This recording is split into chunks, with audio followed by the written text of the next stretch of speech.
I finished To Sir Phillip with Love last night on the sofa, and I bawled like a baby. Hello everyone, welcome back to the channel. If you haven't been here before, my name is Debbie and I read a lot of books.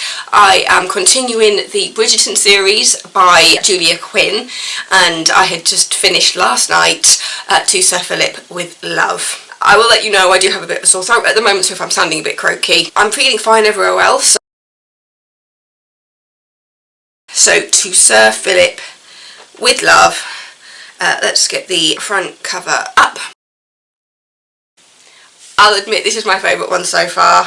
I love how you can see inspirations from like other stories in her books, because it's like we've had like the Cinderella story and things, but with this one I actually, at the beginning I was getting elements of like The Sound of Music, with the idea of a woman coming in to look after the children and then the adults falling in love. That was the vibes I was getting from the beginning of the book, because you find out that while the events of the last book was happening, the Bridgerton's fourth cousin, is it, Marina, died, and during that time Eloise reached out to Marina's husband, Sir Philip, saying, I've just heard about our cousin's death, I wish to express my condolences, that kind of thing. And that spurs a year-long conversation between Eloise and Sir Philip, just writing letters. And to be honest, now that I'm caught up on Bridgerton, because as I said last time, you know, with the new series coming out, I pretty much did them both in a day. I did the first one like the day it came out, I did the second one like the day after it came out, and I'm thinking of moments when Eloise was caught with ink all over her fingers and people started to speculate over whether she was Lady Whistledown. It made me think of that, and I was just thinking, oh, was that a bit of a nod to Eloise's storyline in regards to her potential in falling in love? What you see at the beginning of this book through the letters is the friendship that's happening, because obviously she reaches out because she, like Penelope, likes writing and she writes letters primarily. Yeah, so she reaches out to Sir Philip and says, look, I'm really sorry to hear about Marina's passing, and then, as I said, you know, it just starts a back and forth where they just write letters to each other across the whole year, and then she gets a letter. This is all at the very beginning of the book, and then after a year of corresponding, Sir Philip sends a letter saying, I think you would be a suitable wife, did you want to come visit? So Eloise, being Eloise, very spur of the moment, decides to stow away in the middle of the night. She uses one of her mother's parties to slip away and go to, is it Gloucester? But yeah, she hires a private cab to take her to Sir Philip's house, but she doesn't actually give him notice that she's coming. She's just very spur of the moment going, okay, I'll come visit and see what's going on here. But what Sir Philip failed to tell her in those letters was that he is a father to twins who are supposed to be 8, I want to say, 8 or 9, so they're fairly young, but they're troublemakers.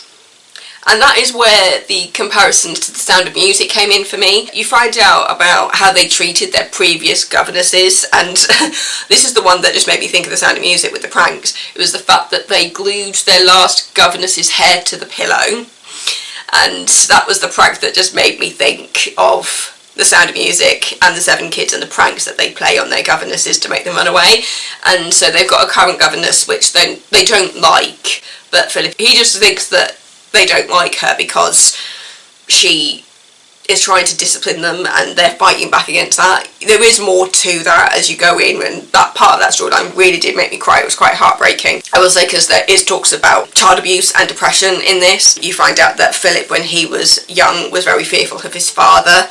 His father used to get the whip out on his back, and Philip is dealing with a lot, because you find out at the beginning that Marina took one of the loveliest days to walk out to the lake and jump in, and Philip saw and tried to save her, but she didn't actually want to be saved. And then from being in the water, she then gets a fever and she passes away. Even though he does all he can to save her, she doesn't want to be saved. She doesn't want to fight. She just wants to go to sleep. So you find out through that storyline that she was depressed, and that she'd been depressed since before she had her kids. But having kids made her postpartum depression almost worse, because she was already quite, I think the word used in the book is melancholy. So yeah, it just, especially with the other books, this one feels very modern in a way with how things are talked about. Especially, I mean, the other books cover it with the marriage thing, with the idea that back in those days, marriage was almost like a transaction and a business. It was about keeping money in the family. It wasn't really about love. But with Bridgerton, you are seeing the children fall in love and have different ways of falling in love. Because like with Penelope, it was a long-time friend who she'd had a crush on, and eventually they fall in love. And with the other ones, Daphne and Anthony, it's just like, it's putting that twist on what was known as like a business and a transaction, and talking about dowries and stuff, saying that it doesn't just have to be about that. Especially in those days, the fact that it was possible to have love out of those marriages as well. And it's instilled with you from Violet, the matriarch of the family, that she genuinely was in love with her husband, and having 8 children wasn't just about having children to carry on the family name, and she genuinely loved him and all their children together, because it's when she's pregnant with the last one that Father Bridgerton died of a bee sting. I do find it interesting how they talk about that. In the TV series, they had it that Anthony witnessed his father's bee sting and passing away, whereas in the books, it's Eloise that was there. And so you really see her dealing with her grief in this book, and how Eloise and Philip bond because of how they've witnessed things and are dealing with grief. And that's something that kind of brings them closer together, because obviously he's dealing with the death of his wife and figuring out how that makes him feel, and it helps Eloise to understand what she felt and it continues to feel after witnessing her father's death when she was a child. I just thought this was a really, really wonderful story about 2 people coming together, brought together by grief. And I'll admit, I can totally see the actress who plays Eloise in my head as I was reading this book. I feel like the casting for Eloise has just been spot on. To be fair, the casting for the whole TV series has been spot on. I've enjoyed all of that, but I could just completely imagine Eloise's actress. I know her name, but it's just gone out of my head. It's Claudia Jessie. I don't know why her name went out of my head. Her as Eloise is just great. And actually, looking up, it says Eloise's Bridgerton book is bad, here's how the show should pivot. And it's just like, I don't think her book is bad. I'll admit that because of the events of the last book, you don't have Whistledown in it.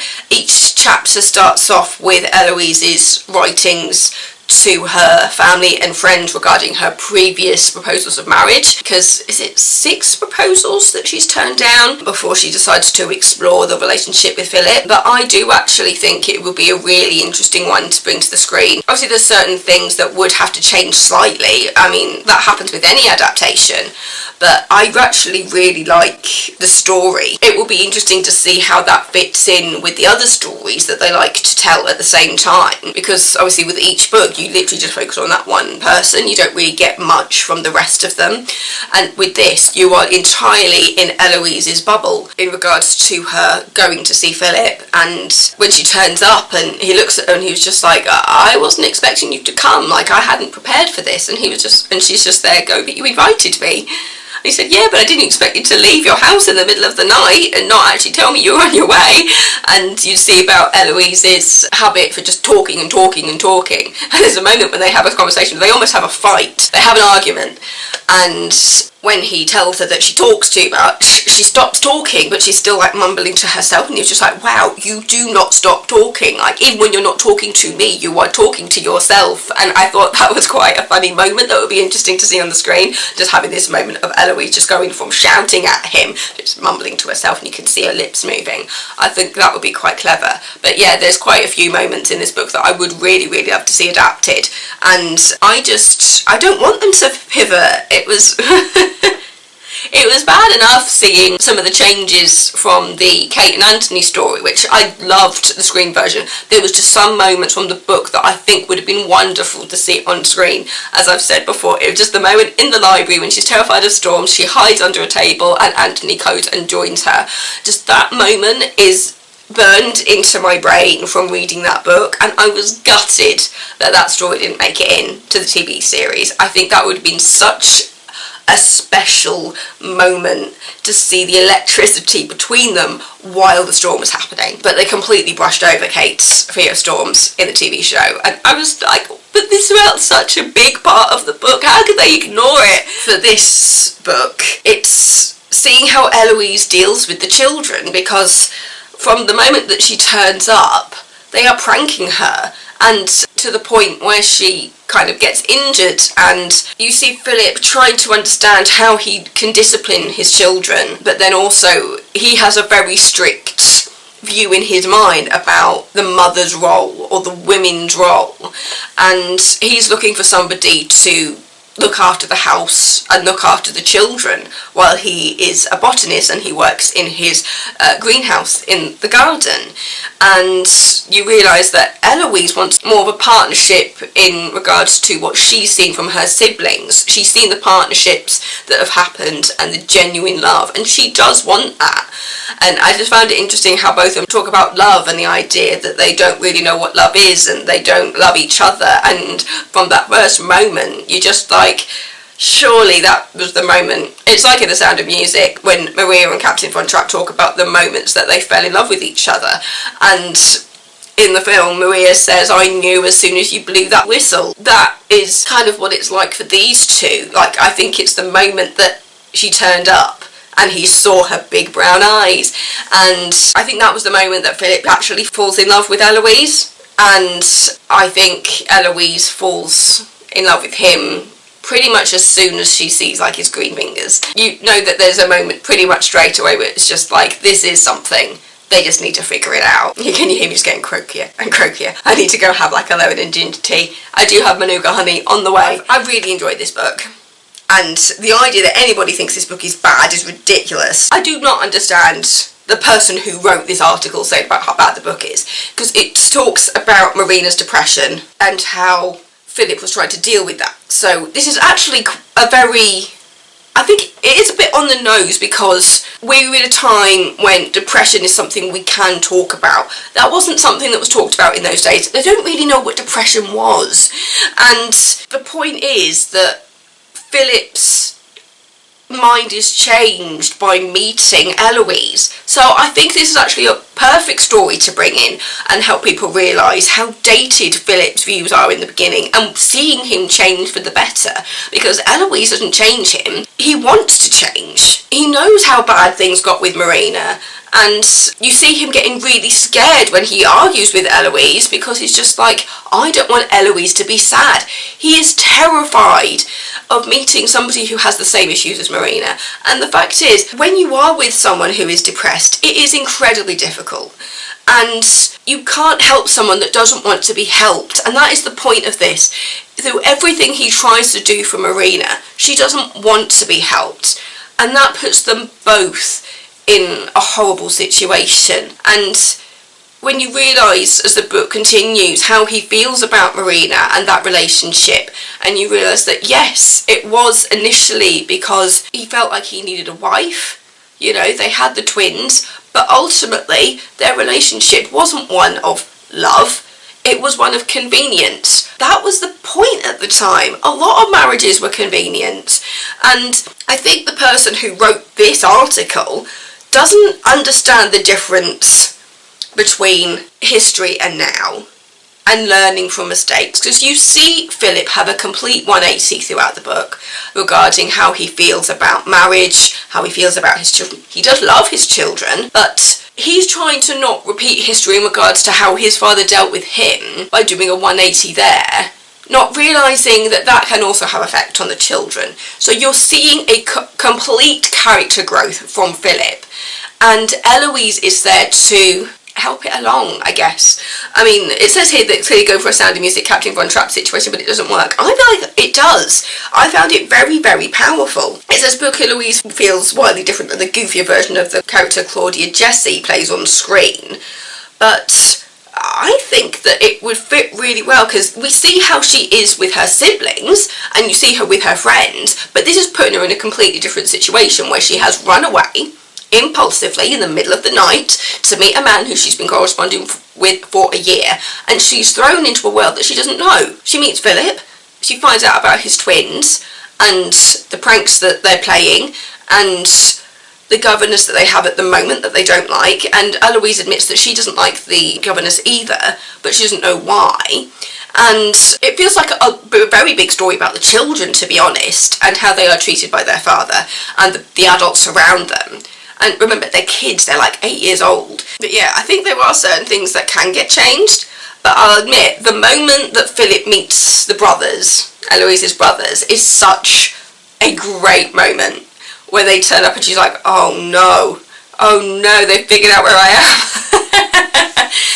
And the whole moment where the brothers meet Philip, that is something that needs to be kept. I love that moment. It was so funny when he's ready to be beaten up because he's heard about the brothers, and he's just there going, please, just beat me up, just kick me, whatever. And then they end up bonding and drinking, and Eloise is just like, what have I done?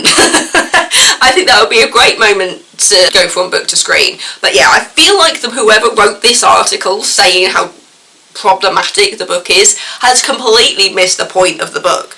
I'm glad that it wasn't just me that saw the Sound of Music, Maria and Captain Von Trapp elements, but you really do see Eloise grow up in this book, and that is the point. Yeah, we've seen kind of like the more childish side, you see how she is with her brothers and her family, and this is the book where we see her properly grow up.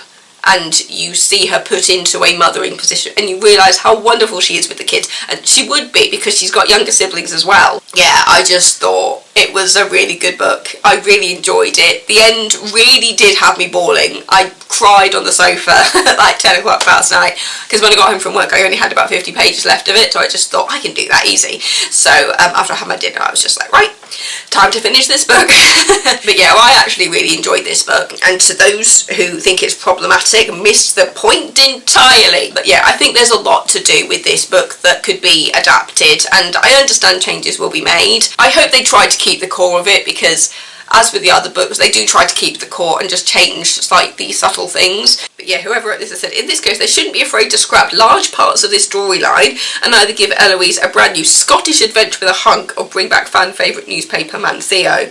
Or, if committed to Sir Phillip, feel empowered to seriously rewrite the character into a more palatable romantic adventure. He changes. The whole point is that Eloise wakes him up to what he has been through. It wakes him up to what his wife went through, wakes him up to what his children are going through. He just wakes up. Eloise wakes him up, and that is the bloody point. Why do people miss the point of these things? You can just see me getting really frustrated. My favourite so far. Admittedly, I love the Kate and Anthony story book-wise, because I just thought that The Fear of Storms led to some really, really electric moments, and as I said, I was gutted that didn't make it in. I'm gonna die on that hill, I really am. So, To Sir Phillip with Love by Julia Quinn. This is book 4 of the Bridgerton series. Book 4? Yeah, I had to think. It's because it's thrown me off with the TV series missing a book out, and then it's going backwards. So, yeah, because the next one we are seeing Sophie and Benedict. I'm losing track with all the children. I love the fact that in this book, when Philip is trying to remember the names of the brothers, he did what I did when it came to Gregory, and so I called him George, and it was like, not just me then, not just me. But yeah, so I enjoyed this one. To those who think that it's problematic, you've missed the point entirely. The point is that his wife was depressed, I think Philip was depressed, and he wants to be helped, and he allows Eloise to help him. That's where I stand on this book. Anyway, so thank you so much for watching. Don't forget to subscribe if you're not already, and I will see you next time. I am now off to get a lemon ginger and manuka honey tea, because my throat needs soothing. Thank you. I'll see you next time. Stay safe. I love you all. Goodbye.